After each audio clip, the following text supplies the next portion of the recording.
Assalamu alaikum, everybody. Now, some of you might remember me. I put up a video last year talking about how I reverted to Islam, and I put up a couple of other videos that talked about kind of my transition and my journey into Islam and some of the things I was going through. To give you a bit of background, I wasn't religious before I became a Muslim. My family are not religious, and I really always knew deep down that I was a Muslim. I always knew that I was Islam, but I didn't really quite know how to get there. So before I start going into all of that, for the people that do remember me and do remember the videos that I put up, I decided that I was reverting to Islam, and then I took my shahada, mashallah.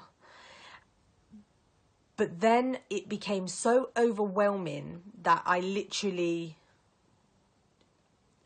I didn't go mad, but I just could not deal with it. It was so much to remember, so much to take in. I was being told this, that. I was getting a lot of abuse on my videos, not from brothers and sisters, of course, but from white British people, mainly, that I could tell. I was also getting hate mail and abuse from old friends. I was unfortunately attacked in my local supermarket. Well, it's a centre, it's a shopping centre, in the toilets, verbally and mentally. It was getting very difficult for me. And at that time, because I was such a new Muslim, I didn't realise that this is Allah's way of testing the people that he loves and the people that he wills, inshallah. But I just kind of couldn't deal with it. And it wasn't that I left Allah or anything. It was just that I couldn't deal with it. And so I kind of went off and I secluded myself, and I didn't go to the centre where I go and pray normally and things. And I just couldn't deal. And these are the things that, as a revert, you are not told, really. You're not told. And I felt alone and I felt sad, and some of the sisters did keep messaging me and did keep trying to get to me, and I just blocked them on WhatsApp and everything because I just couldn't deal. I could not deal, and that's the truth of the matter.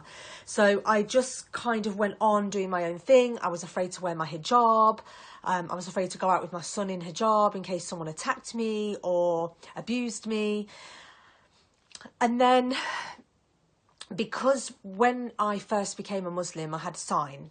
And I'm not going to go into that one now. I'll go into that on a next video because it's really lengthy. But what happened is, so I kind of almost strayed away from Islam, which is bad. Allah forgive me, it's bad.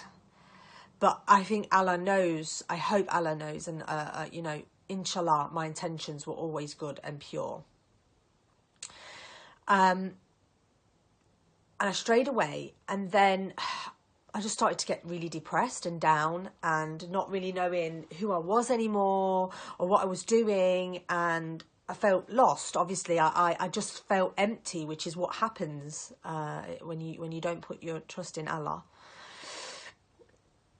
And I started to get more and more lost, more and more into the deep. And one night I just laid in bed and started praying again, and I said to Allah, please just give me a sign. If it's all as it is and what I believe it is, if you can help me get back to Islam, please just give me a sign. And in true Allah style, I got my sign the very next day. So I know people say that you might, because you're looking for a sign, then you get it. But I don't believe that's true, because nothing just happens like that. So the next day I was having a manicure. I have bad nails, and I bite my nails a lot. So I had a manicure, and this lady, I'd never been to her before. She's not my normal lady that I get a manicure with. I found her online and I went to her house, and it's in the UK, it's Christmas. and most houses have decorations up, or at least cards on the windowsill.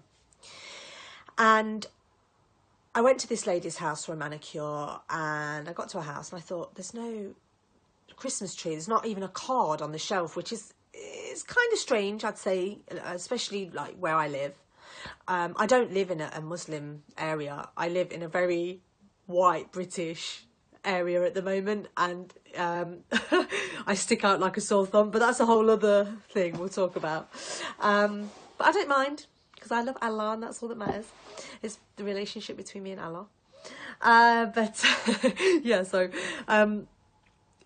sorry, I'm laughing because I wrote some poetry about this, and it just makes me giggle because when I said before, when I was being abused, people used to shout to me that I'm a jihadi, and I was like, I don't think you really know what that means. But anyway, so anyway, by and by, I went to this lady's house, and I said to her, just out of curiosity, I said, because I thought she might be Muslim.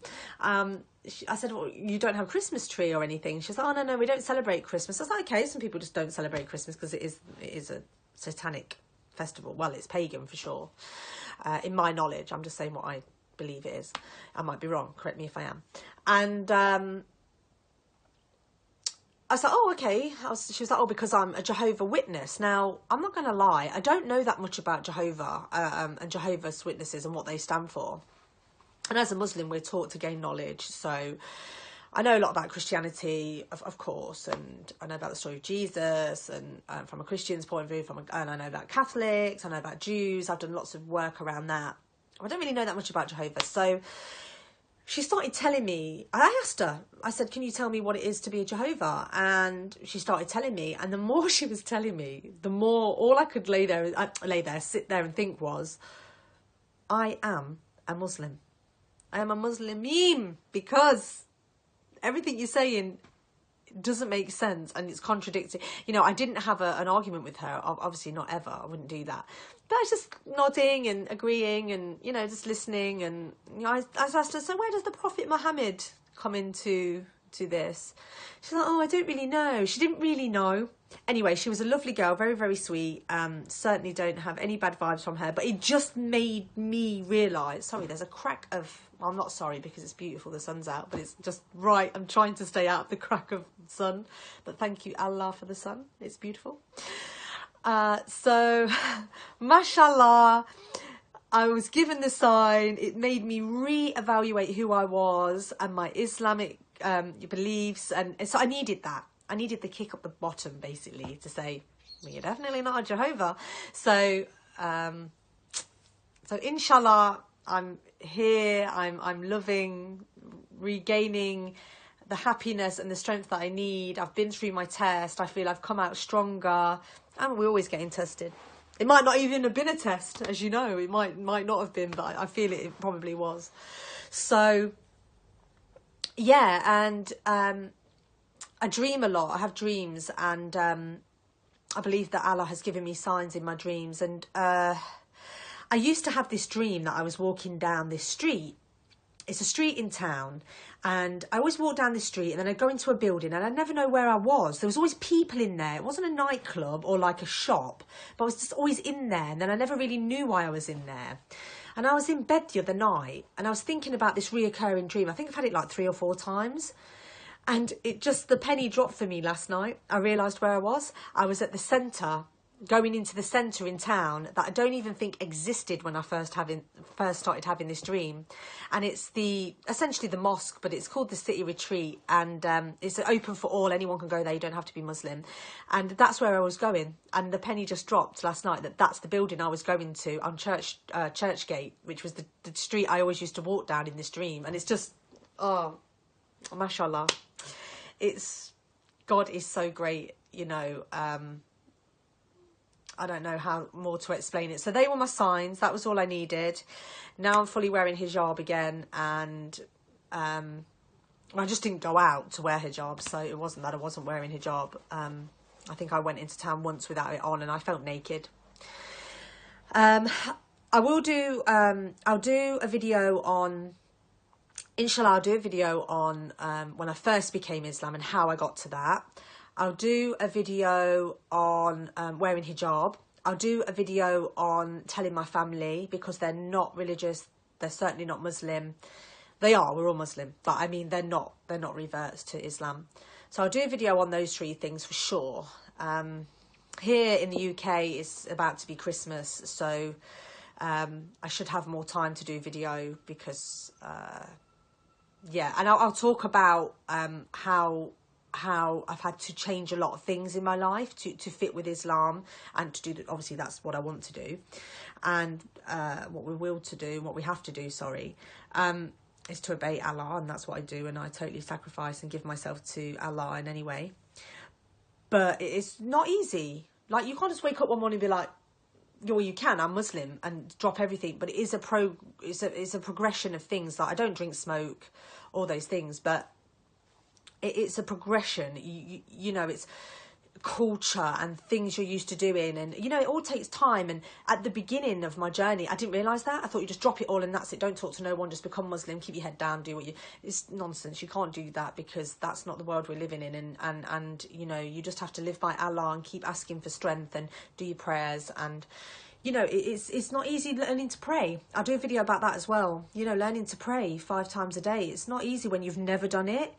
And it's just about having a pure intention to do it and learn. As long as you can do that, like, you're halfway there. You're halfway there to pleasing Allah, and that's all that matters in Islam. So I do a video about that, because I do feel like some reverts, especially white female reverts, that might come from a similar background to me. I don't mean you don't have to be white, but you know, similar background, a British UK born girl or brother or sister. It's difficult, because we have a lot of culturally explicit things here that make it, I think, make it more of a test for us in a way. So I'll talk about some of those things in another video. So I'll upload some videos. So I just wanted to say I'm sorry, you know, if you thought I just left. That was the reason I just left, and I'm back now, mashallah. And just subscribe, and you can follow me on Facebook. Syra Samantha is my name on Facebook. That's my Islamic name, Syra. Oh, there's a story about that as well, so maybe I might put that story up too. There'll be lots to tell. So if you're thinking of reverting, or you are a recent revert, just reach out to me, put a comment anywhere in the world. I'm happy to talk, inshallah. And just have a wonderful day. If you have sunshine, like we do, enjoy that. Get out in the sun, and just be safe and trust in Allah. Okay then. So salam. Bye.